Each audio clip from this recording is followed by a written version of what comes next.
Top of the morning, everyone, and welcome to the Waterstone Media Podcast. My name is Ryan Kirk, and I'm here with Taylor Crook.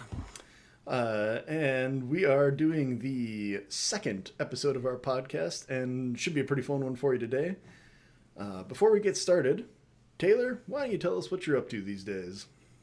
I am currently editing. I'm in the editing process of what will be my first solo release, Infernal Shadow, which is the first book in a trilogy that is, working title is Legacy of the Arahana, but I kind of like it, so it's probably going to stick. It is an interesting process. I wrote this couple years ago now, and it's the first book I kind of attempted, so really the concept of it is 4 or 5 years old. Editing that version of Taylor's work is a lot more difficult than editing like the first book of Sentinel Saga version of Taylor's work. So it's been interesting, but like actually a really fun process, just unknotting a lot of plot knots and figuring stuff out and turning the story into something that's so much better. So it's a pretty cool opportunity that way. I feel like we are already off to a better start than last week because we are a minute and 20 seconds into this recording and we haven't misnamed our own books. Yeah, that's a generous we, but no, we have not misnamed our own books, right? We live and die together, Taylor. That's right. Yeah, it's true. What are you working on? I'm actually very excited. So my next release, Fall of Forgotten Gods, is with the ARC readers. So they are reading it, they'll review it, and hopefully catch any last lingering typos that made it through all the editing process. But while they are doing that, I actually started work on the next novel in the Last Sword in the West series. And it has been really, really fun. I'm about 10,000 words into it, and I have just been chuckling the whole time. And I'm probably not nearly as funny as I think I am, but it has been a very enjoyable process to get that book started. It is just, that series is just fun to write, so I've been enjoying it. Yeah. I've been lucky enough to get a couple sneak previews on stuff that you've been particularly happy about. It does look like a lot of fun. I'm in the middle of reading something else right now, but I think The Last Sword is probably going to be my next of yours that I read.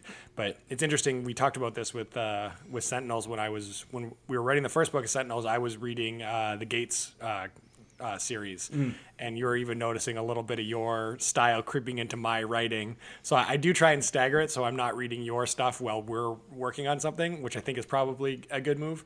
So we'll see. But yeah, that'll be my next of yours, I think. You've sold me on it. I mean, you never know. You could just keep reading all of my stuff and then essentially mirror and duplicate my exact style. And that's, yeah, right. Then it's just, you're basically just have a little mini-me doing half of your books. That's probably not a good idea. It's true, though. I also actually pay really close attention to what I am reading while I am writing. Yeah.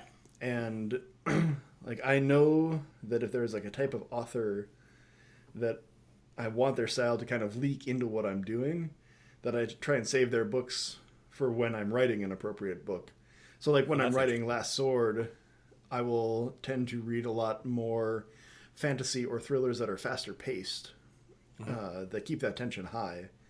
That's a good idea. Than I will like a really big 1,000-page epic fantasy. So yeah, the Tolkien kind of stuff that is like a slow burn for you. Yeah, interesting. Well, that's actually a pretty good segue on what we're talking about this week, I would say.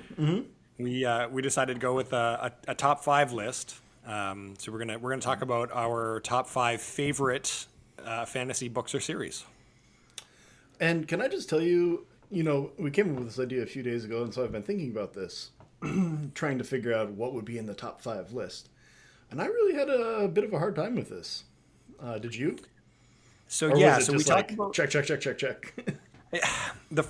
So we talked about this a little bit, and when I first started making the list, I was kind of doing fantasy and sci-fi as like a two sides of the same coin kind of genre. And you said no, let's specifically make it fantasy so that we can do a sci-fi list. Spoilers for the next podcast, which is cool. So that when I had to choose just fantasy, what it made me realize is a lot of sci-fi is in my top lists, but it made it a little easier because there was things that were gonna get an honorable mention that now made it into my top 5. So I guess short answer, no, I was able to fill it out pretty easily. So I think maybe that's the problem that I was dealing with was the honorable mention section, because there's so much good fantasy that I've read, specifically in the last even 3 or 4 years, that trying to choose a best of was really difficult for me. I felt like I either had to choose like 2 series or books or 20. 5 was a strangely hard number to try and fill. Interesting. So for me, I really started to, my top ones weren't so hard because they're my top ones. But I was like, I had to remind myself, this is my favorites, not what's best, but like what I think is the best. Because some of my favorites I know are not as good as some other series. They're not. But they're my favorites. And so what I really started to do is think about like the emotional response that I have to it. And how many times have I reread this series? Because rereading something is something that I will do with stuff that I love. Same with rewatching it on television or replaying a video game. That's something I do with something that holds a place in my heart. And so that was another sort of metric that I used to look at it. So that helped me a little bit. This is actually good. I was even going to ask you about this, but that is almost exactly the same scale that I used to finally whittle down my answer. Yeah. The question was, what stories had the biggest emotional impact on me? And that was the deciding factor at the end of the day. Yeah. Yeah. What book is like a warm blanket for you when you want to sit down with something that's comforting, right? Like I do that with television too. I will put on Parks and Rec or The Office when I just need something warm and comfy to watch. And it's the same thing for books. So in a completely separate podcast, we should talk about rewatching things or rereading 100%. Things, because I don't do it. Oh, interesting. Yeah, we could do that. I just don't do it. It's very, very rare that I read something a second time. But my wife is like you. She's even got like seasons where it's like, oh, okay, it's winter, I'm going to read these books. Yeah, interesting. Interesting. Always found it interesting. But we should talk about that later. For now, we should get into our list. For sure. And you should start us off. I should also preface it. My top 5 are in no particular order. Maybe 1 or 2 might be the best, but these are all series that I really, really love. So, okay. Mine has an order, but it could shift. It just depending on how I'm feeling, for sure. Obviously subjective. It's a favorites list. So okay, so we're starting with 5 then, I'm assuming. Yeah, starting with number 5, Taylor. What are you going to give us? So I struggled with this one between this series and another, and I promise that I am not either blowing smoke or trying to. Oh, but it's an honest, and this is part of the reason I struggle with it. And I almost went with another series to avoid this, but Nightblade is in my top 5 for sure. I am currently rereading it for the 3rd time right now. That's what I'm rereading. So no smoke being blown, no free advertising for Ryan Kirk and his phenomenal breakout series Nightblade. But I really do love it, and it is something that I look forward to reading and getting a chance to read again. And yeah, it's definitely up there for me. So that's my number 5. Well, the other series that I was wrestling with, the other series I was wrestling with was The Reluctant Swordsman, which is Dave Duncan.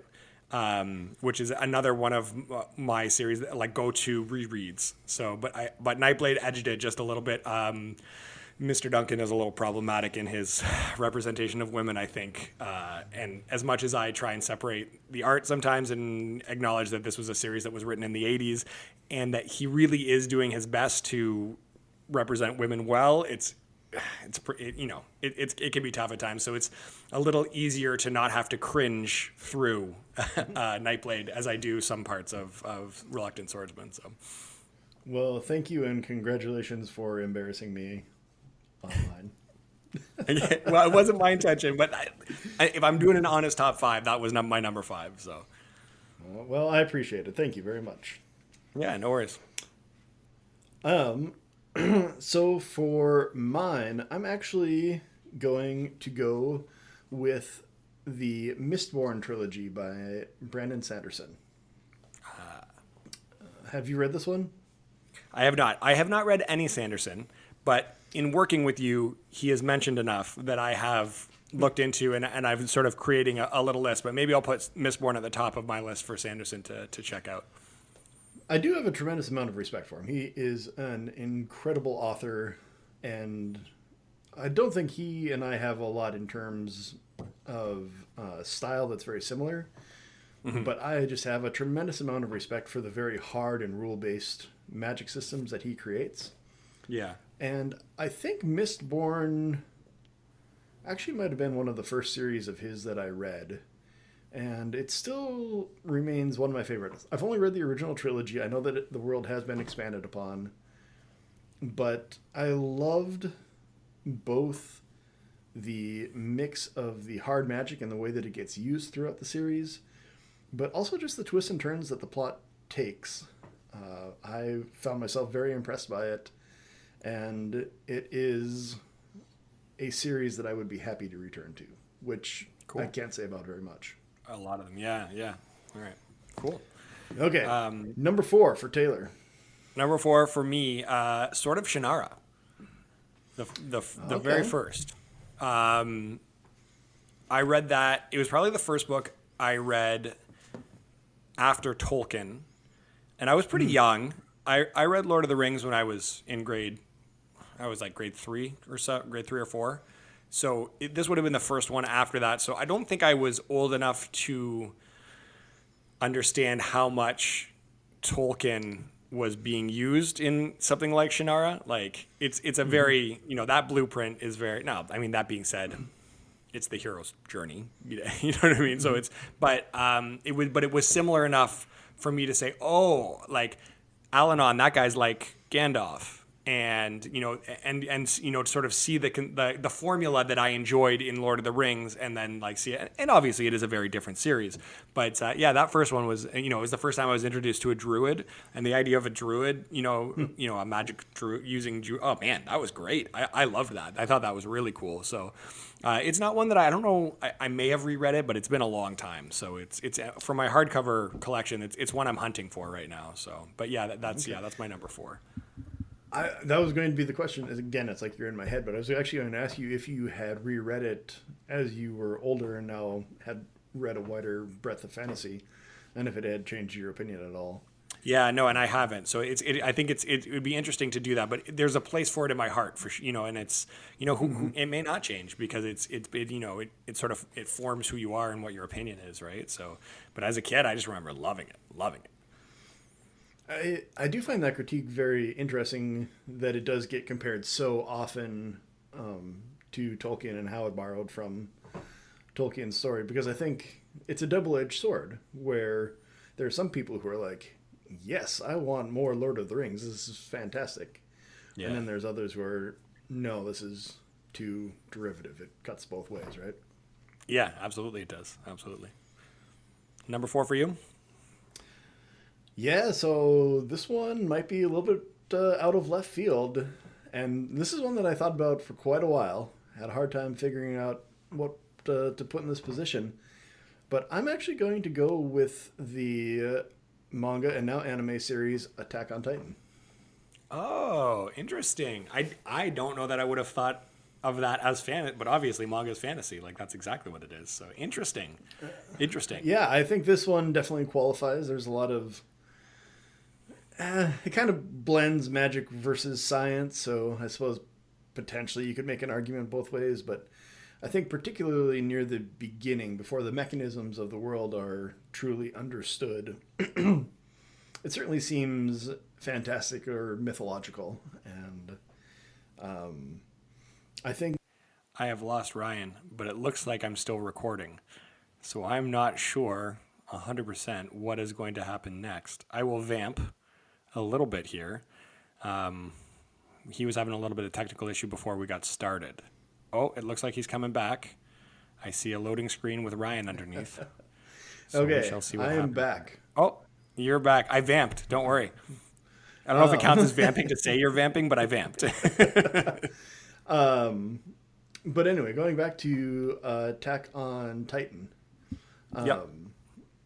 I just think that the world building is really cool, and the dilemmas that the characters are put in are really, really powerful. And I've probably had more emotional responses both to reading the manga and watching it being adapted to anime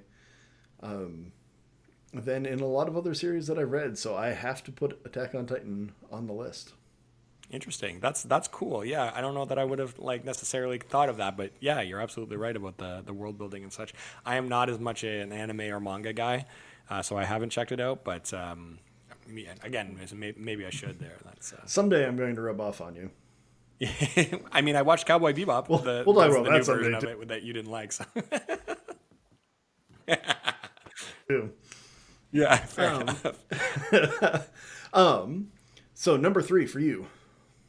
Okay. So it's interesting that you were talking about the blending of science and magic, because this one, I didn't know. I think there could have been an argument for it going on either the sci-fi list or the fantasy list. But what I ended up doing is thinking, okay, well, what part of this book did I enjoy more? Which aspect did I enjoy more? Because he splits it pretty evenly. But I went with the Apprentice Adept. Oh, I've lost Ryan again. I'm going to keep talking. We'll fill him in. I went with the Apprentice Adept series by Piers Anthony. For those that aren't familiar, oh, he's coming back. Now I don't have to do that. Let's give him 2 seconds here. See if he can pop back in. Hey, you're back. Yeah, sorry about that. That's okay. Don't know. So I let our listeners know that I went with the Apprentice Adept series by Piers Anthony. Another one that I read younger, and as I was saying, for those that don't know, it really splits. Part of it takes place on a world called Proton, which is very futuristic, and then so it's very sci-fi. And then the other part of it, there's what's called a curtain, and the world of Proton is shared and through another dimension with a world called Phase, where everything is magic based, and there's everybody has sort of a twin person on the opposite side. And when you go through one, you can't go through unless the other's dead. It's a whole thing, but a lot of fun. And again, the fantasy aspects of it is what sticks out in my mind the most. And I did a reread of this one maybe 5 years ago, and I was like, oh, it's a little juvenile in terms of it's fairly simplistic writing, and it does feel a little directed at kids, I guess. I'm not sure. It just felt a little, but again, I still loved it, and I still loved the parts of it that made me happy as a kid, made me happy now. It's fun magic. Our titular hero, it's kind of like a Portal fantasy meets sci-fi but he's the blue adept. In the Adept are what they call the magic users. He's the blue adept in this world, and his magic is done by rhyming. It's like poetry. So if he rhymes to make a spell, but you can only do it once. And anyway, it's pretty fun. So it made my fantasy list as opposed, in my top 3. It's another one of those sort of influential ones for me. So very cool. Number 3 for me is the Green Bone Saga by Fonda Lee. I have not heard of that one. You should. She's I think she's got ties to Canada, perhaps. So, I mean, you guys should be friends, right? Yeah, we all know each other up here, so. But, no, I believe that now she is in the Pacific Northwest. But it is... Oh, man, what is the best way to describe it? It is like if somebody mixed a kung fu action film with The Godfather and fantasy.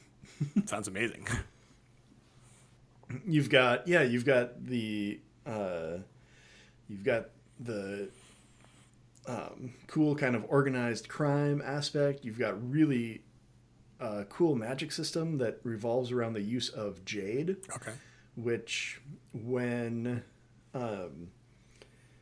people wear the jade on their skin, it can give them certain powers.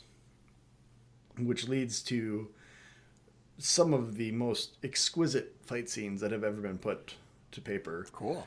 And she's just, Fondley's just an incredible writer, very emotional, a lot of family dynamics at play, which make it really fun. Wow. And yeah, the series just finished up.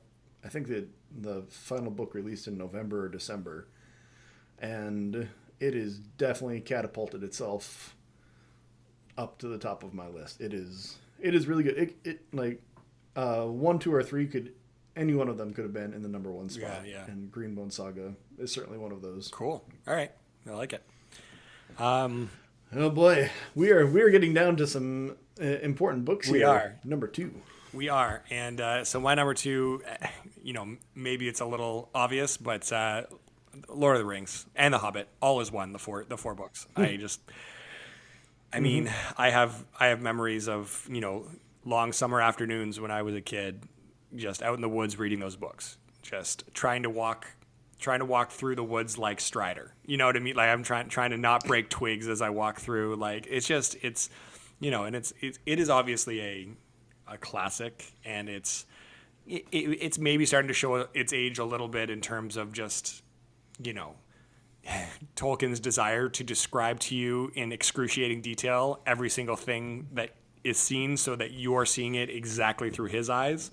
Whereas in terms of how I write, I would prefer to give a general description of something and then allow the reader to fill in the blanks themselves, because that's what they're going to do anyway. So it's, it can be a bit of a slow grind if you go back to reread it, but it's beautiful. It's just beautiful in so many different ways. And there's a reason that there's things like the Sword of Shannara that are using it as a blueprint. And it's just, The Hobbit in particular, just to sit down and read this, what is it, 500 pages? This 500-page story that is, it's just... Oh, not even. Yeah. 3 something? I feel like The Hobbit's only like 200. Yeah. Right? Anyway, it's short. It's short. It's very short. It is. In either case, it's a short book. Somehow they made 3 movies out of it, but we won't get into that discussion, or we can another day. But anyway, that's the Hobbit and the Lord. There's something, it awoke whatever is in me that is in love with fantasy was awoken by that series for sure. So.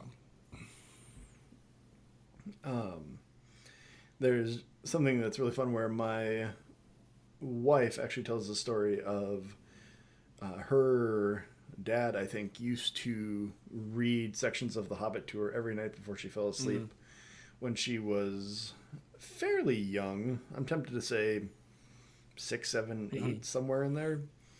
And that is actually something that I am looking forward to doing with my daughter, where we go to bed at night and I'll read a little bit of The Hobbit, so it can be her first kind of big adult fantasy as well. Yeah, that's cool. I like that.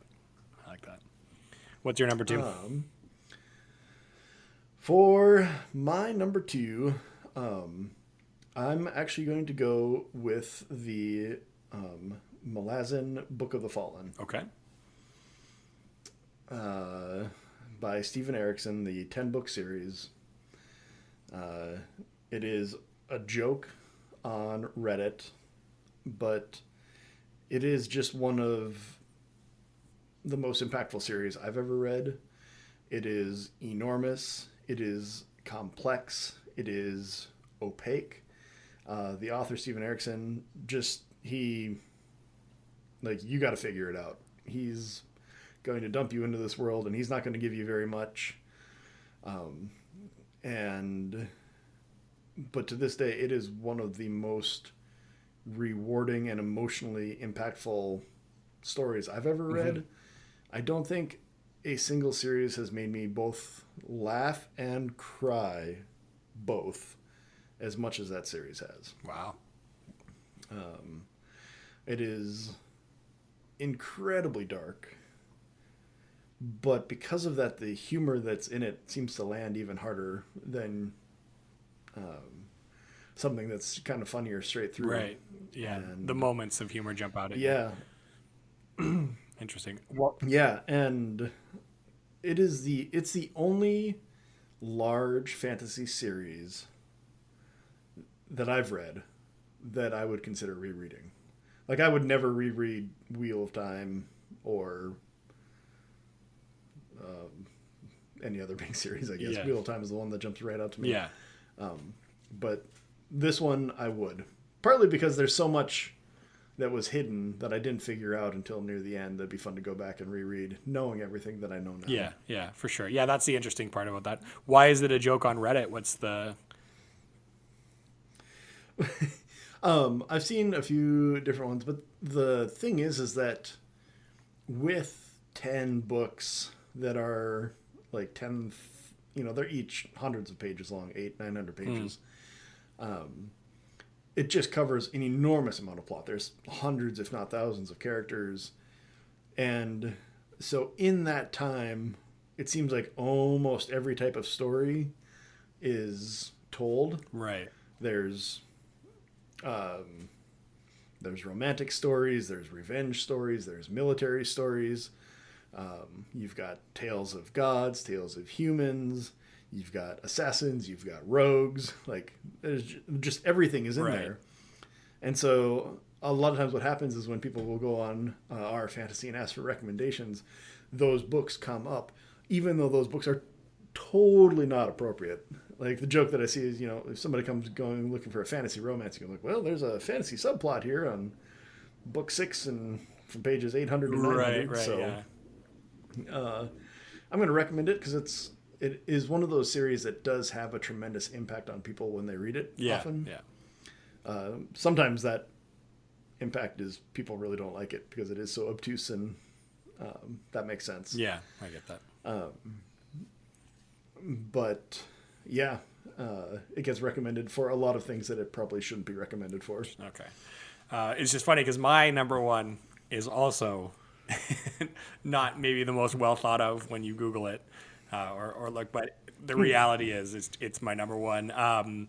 So I chose to do, I don't know if this is, but I chose to do the book as opposed to the series as a whole. But Wizard's First Rule, first book of the Sword of Truth series, is hugely impactful. Again, for me as a fantasy. Obviously, a little later in my life. I was in high school when I was reading it, but I read it all through high school because obviously it's this giant series. But you can see it on the shelf behind me. I've got all the hardcovers, the first 13 anyway, or whatever it is. I know it's continuing even, or it continued even now until he passed. But I just love the book. It's just, especially that first book contained, it's all the things I want. And I think I came to it at a good age where I was too young to fully understand the sort of political views that he was maybe, putting in there. And I think they were a little subtler in the first one as well. But I was old enough to understand like the cool parts of it. So it's, I got in there right at the right time. So yeah, that's my number one for sure. Very nice. Mine is actually Red Queen's War by Mark Lawrence. It is a trilogy that this is the only series that I've talked about that I actually listened to on audiobook. Oh, okay. And I've also heard that there are different narrators depending on where you live for the audiobook. But the narration that I listened to was absolutely stellar. And I just have a memory of a scene. I was walking home from a hardware store, maybe, listening to it, one of these scenes in one of the final books. And I just remember, it just brought me to tears. I had to actually stop walking because I couldn't see where I was going. But it is, the main character is a very scandalous rogue, shall we say. He is not a very moral person and does not think with his head very often. And he's like the sort of character that normally I wouldn't want to spend time with, but somehow Mark Lawrence just kind of sat right on that edge of you don't really want to spend time with this guy, but he's just entertaining enough that you do. Right. And then he gets matched up with this like big hulking honorable warrior who, inspires confidence and songs and legends wherever he goes. And it's just a hilarious pairing, but also leads to very poignant moments that really, really got me. So very cool. I like that. Yeah, the stories are cool, and I'm a big fan of Mark Lawrence's writing, and so it did really, really well, and I would highly recommend it. Cool. Another one I'll have to check out. I don't know if I've read one of the ones on your list. I've read some of what you have, but there's also a lot of new ones on there. But hey, that's the beauty of two different authors, right? Exactly. Very exciting. Well, sir, this has been fun. Any last words before we take off for the day? Nope, I think that is it. Looking forward to our next week discussion of our top 5 sci-fi books, which will be very cool, I think. Spoilers. Yeah, that'll be really fun. I'm looking forward to that. It was actually really fun to make this list and to talk about it with someone. Agreed. So. Yeah, for sure. Cool. All right. Well, we'll do it again. Sounds good, sir. Have a good one. Thanks for listening, everyone.